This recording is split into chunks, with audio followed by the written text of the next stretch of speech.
magsisimula muna tayo dito sa Lasatin House. Yan guys, yan. Yan. So mag-start muna tayo dito sa Consunji, Santo Rosario. Yan guys, ang government yan. Itong old house ng mga Lasatin House. Yan. Makikita nyo, yan, sabi dito, Balering Pamilyang Lasatin sa Kapampangan, Ciudad de San Fernando, Santo Rosario. Yan dalan yan guys. So next naman guys, ito yung sa mga ninuno namin, kaya naging Consunji Street ito guys. Hindi na liwanag ng dati. So tinanong ko dito sa mother ko, so since daw na kaya naging Consunji Street ito guys, yun, nakikita nyo yan sa supermarket, tapos naging Matuang Bale. So naano ko na yun, na-figure out ko na yun. And then itong street ito kaya naging Consunji Street kasi daw yung ninuno namin guys, mga kabalen, mga Foxter, yung ninuno namin kaya naging Consunji, yung naging gobernador yata ng City of San Fernando nung mga ninuno namin. Hindi ko na alam anong pangalan nung ninuno namin guys, mga kabalen. So yan, ipapakita ko lang sa inyo. Ito yung kamag-anak natin na pinakita ko dati. Ayan guys, old house din siya, Consunji. Ayan, ayan ang Consunji house ng mga Consunji. Kaya listed sa local government of unit property na ng gobyerno, City of San Fernando. So ayan, kamag-anak namin.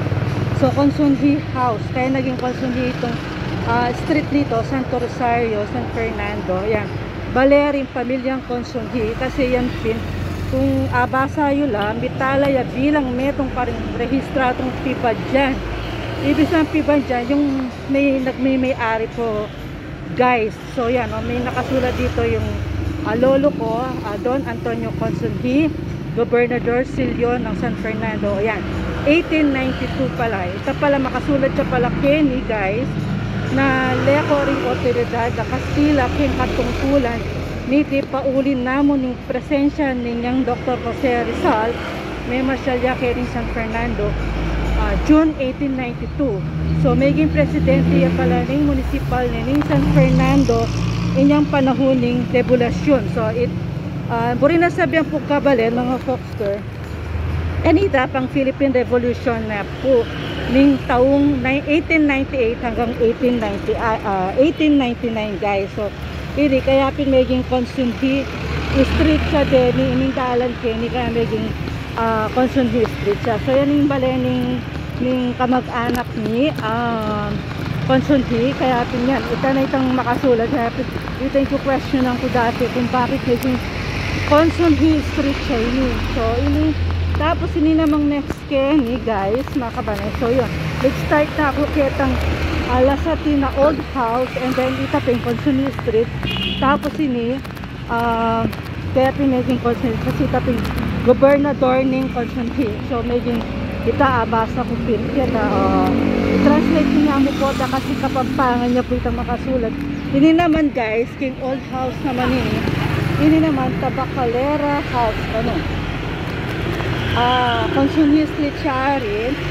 Sabi na Kenny, Mitalaya bilang metong rehistrado yari na pangkalinangan ng local kapamahalaan. So buri na sa nyo ketang local government makaregister din government.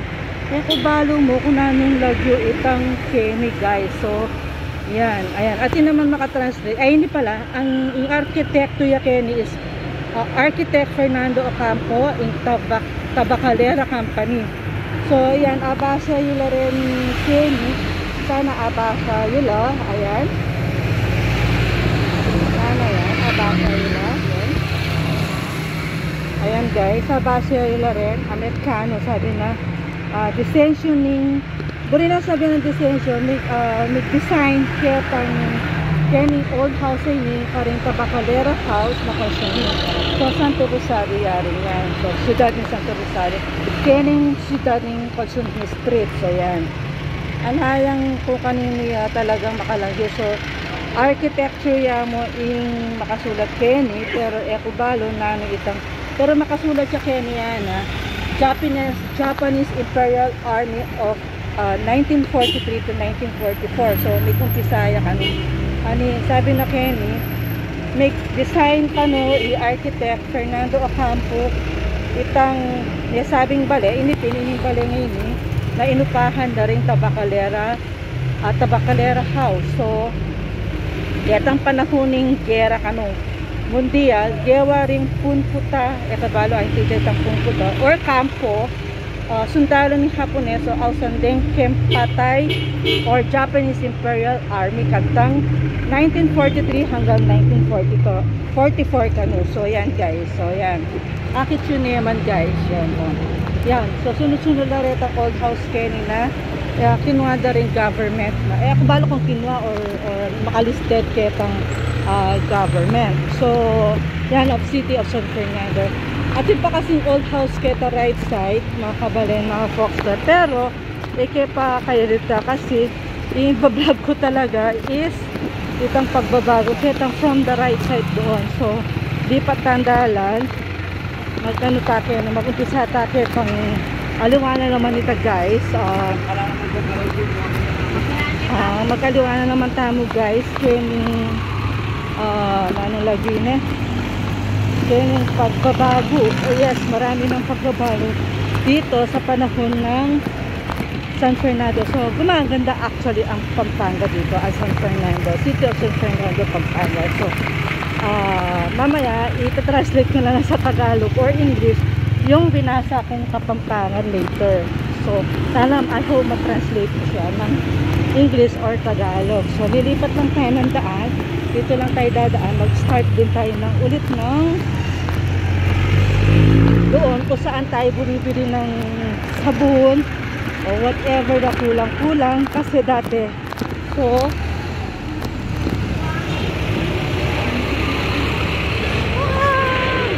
lipat lang po tayo. Kasi medyo natatakot ako, lipat lang tayo ng daan. So yan, lilipat tayo doon. So from my left side doon. So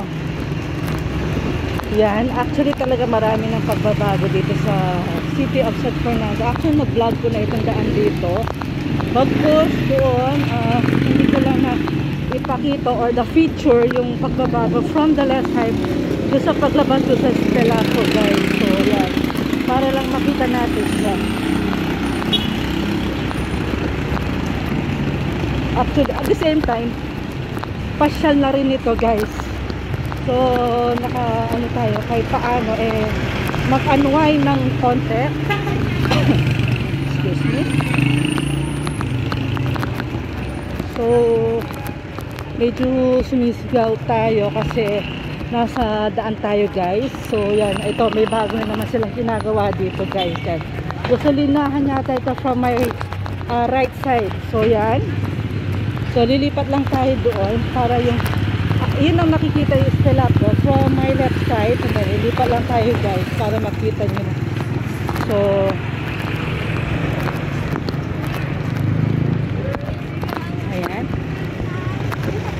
makikita nyo dito yan ang parking ng mga Stelaco. So from my left side guys, yan may parking area sila dito. And then ito yung sinasabi ko na marami ng hindi ko kasi lang na feature dahil wala lang akong time, and at the same time na rin unwind na rin ito, medyo pasyal na rin. So dito ako yan, dito ako bumibili yung mga kulang-kulang guys. Yan, super mercado, yan. Yan, dyan ako nag-grocery guys pag mayroon akong kulang-kulang na galing ako ng palengke, yung City Market of Plaza, kasi hindi ko lang na ma-feature kasi marami akong bit-bit. So at the same time din ngayon is pasyal na rin and unwind. So dati-rati kasi ito, papakita ko sa inyo, hindi pa bukas yung ano doon guys, ukay-ukay kumbaga. And then ito meron silang mommy house. Yan. Yan. Dadaanan natin ito, mommy house, kasi hindi ko lang ma-vlog noon dahil marami akong bitbit mabigat. So yan, ito may mommy house. May kainan na dito kung gusto nyo kumain guys. Marami. So yung iba pa dito, mamaya pa silang magbubukas. Mamaya pa silang magbubukas mga kabalen, mga Foxter. Yan. Mayang-mayang konti, magbubukas na lang dito yung restaurant nila. Yan. Yan, may mommy house na sila, may may ano pa pangalan to, Senshai, may 2830 tea cafe, and then meron pa sila ditong lutong ulam din. Yan. May mga lutong ulam na siya. So makakapili ka, and iba kasi guys hindi pa nakabukas, mamaya pa sila magbubukas. So yan. And then guys, mga kabalen, dito naman tayo. Kasi parati rin akong pumupunta dito guys, kabalen, mga foster, sa Go Shop. Yung mga bedsheet, yung mga unan-unan, yung mga kumot-kumot, mga bags.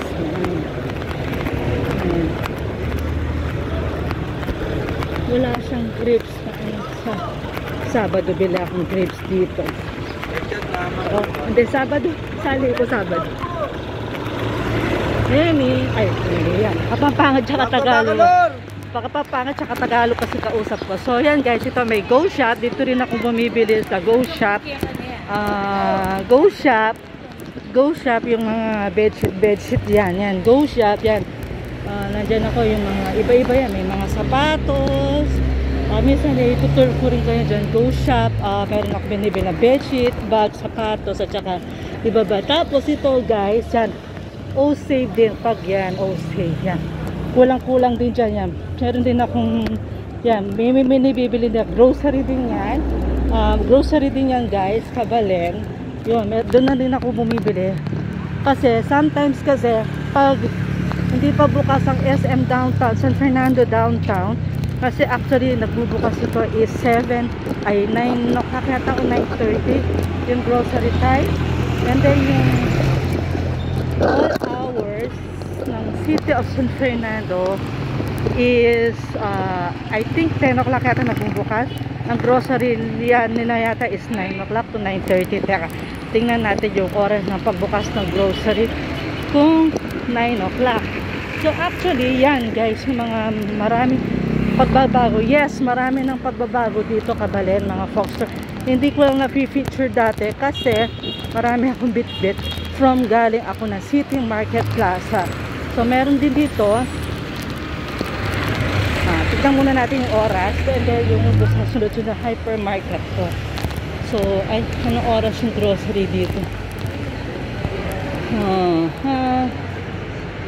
So yung store hour nila is 9 AM to 9 PM pala. So yan.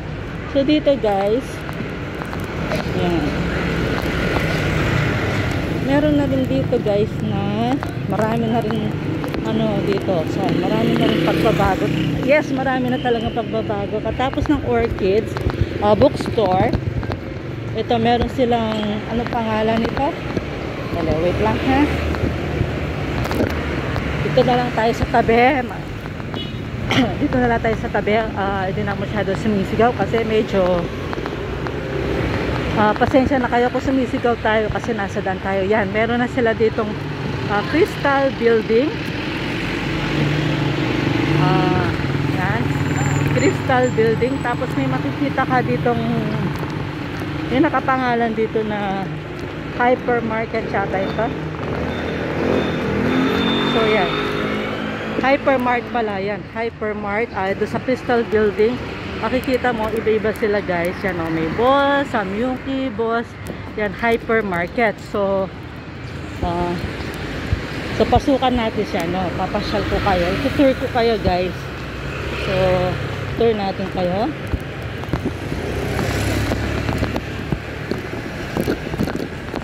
Yung mga ano dito guys, mga damit-damit din. Tour ko kayo.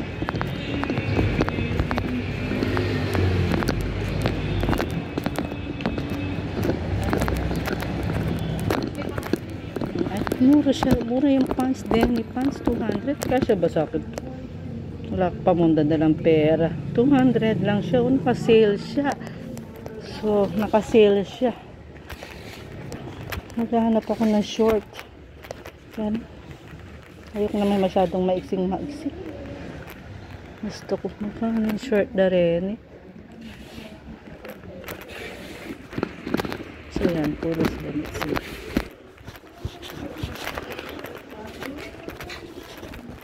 So yung iba pa naka-close pa siya. So short lang muna hanap natin. Ay, nakabukas siya tayo zipper ko. So makakadaan pa tayo doon. So hindi tayo makadaan. So ikot lang tayo dito.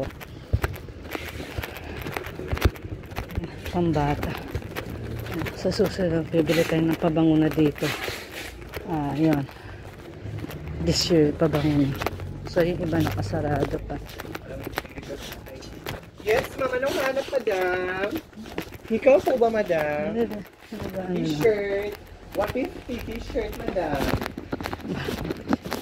May gusto ito. Magkano yung short? Dalawa 150 t-shirt, madam. Pili ka ng kulay. 150? Dalawa. Ay, sayang lakdalang pa mong pera. Pampang ka? Adwa, 150? Opo. Lakpa mo ng pera. Sayang. Balikan kay Kupota ka pa na. Sige po. Meron peraso, 150. Oo nga, wala akong dalang pera. Sayang siya. Green pa mo. Gusto ko pa mo itong green.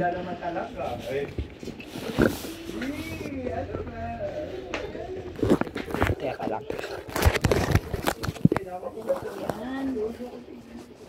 Gusto ko sa may gusto din.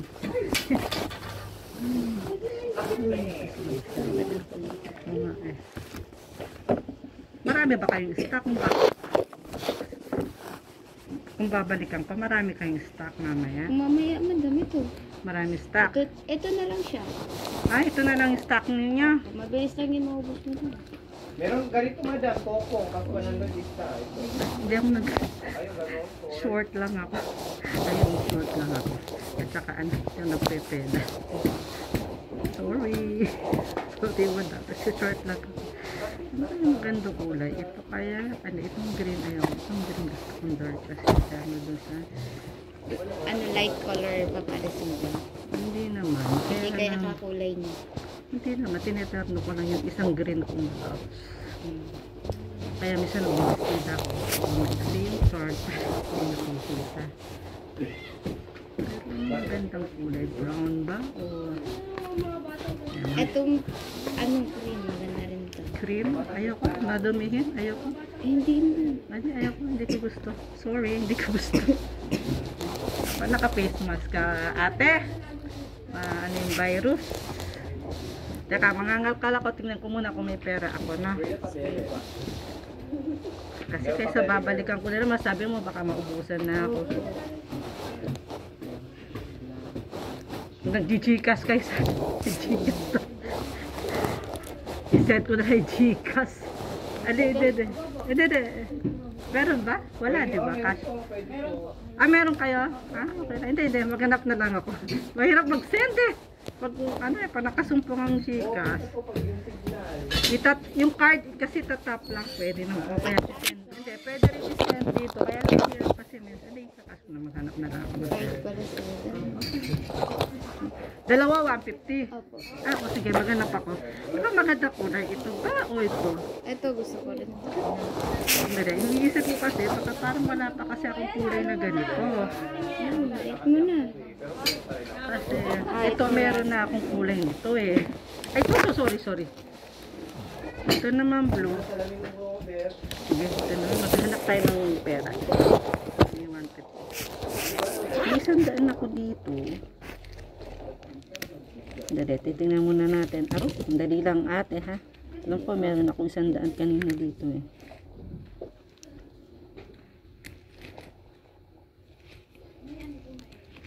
Ay, may nakalimutan ako. Kung nakatago lang akong 150 office. Teka, yung 40. Ikaw din kami, madam. Hindi ako mahilig sa hikaw. Teka, kulang ng 10 piso. Dali. Maganda kasi yan kasi short. Teka, kuha akong 10 pesos pa. Maghahanap akong 10, no? Opo. Dali. Hanap akong 10. Ay. Buti pa si Madam ready siya. Ayaw niya mabasa yung cellphone niya. Pag umuulan, hindi. Tsaka, kasi pag sa bag, hindi ko marinig pag may tumatawag. Ay, oo nga. Totoo yung Madam. Kasi sinasabi ko, tawag dito? Pwede sa yan? Sa tubig. Tubig. Kaya nga rain or shine. Gulang. Kasi hindi ko marinig sa bag eh. Bingi yung tenga ko. Tubig. Bilangin mo nga maganda kung magkano pang kulang. Pasensya na. Piso na lang po. Piso na lang yan. 5 piso yung isa. 5 piso isa. Pare-pareho kasing kulay. Oo, ewan ko nga dyan. Ako din, madam. Nagugulo din ako dyan.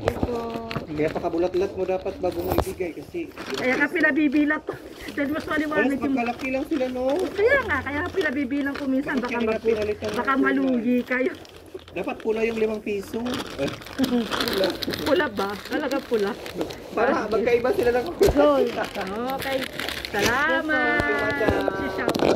Thank you, thank you. Yan, ikaw, madam. Hindi ako mahilig. Pagpasko na lang siguro.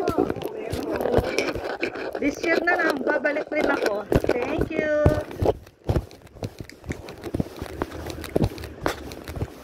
Shirt lang ang kailangan. So, ayan guys. Shirt lang ang kailangan. Na-shoot ko na ba sa ano ko? Yun. So, ayan. Maraming tindahan po dito guys. So, ayan. Pauwi na tayo. Yan. Pauwi na tayo guys. Yan. So, tingnan natin na vlog natin. Okay.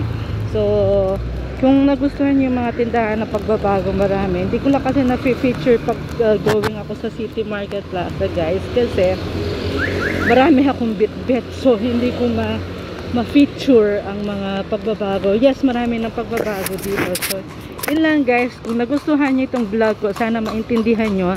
Follow, like, and subscribe. So, road to 190 na tayo. 2 points na road to 190 na po tayo para maging 1K po tayo sa susunod. So, yun lang guys. God bless us all. Stay safe.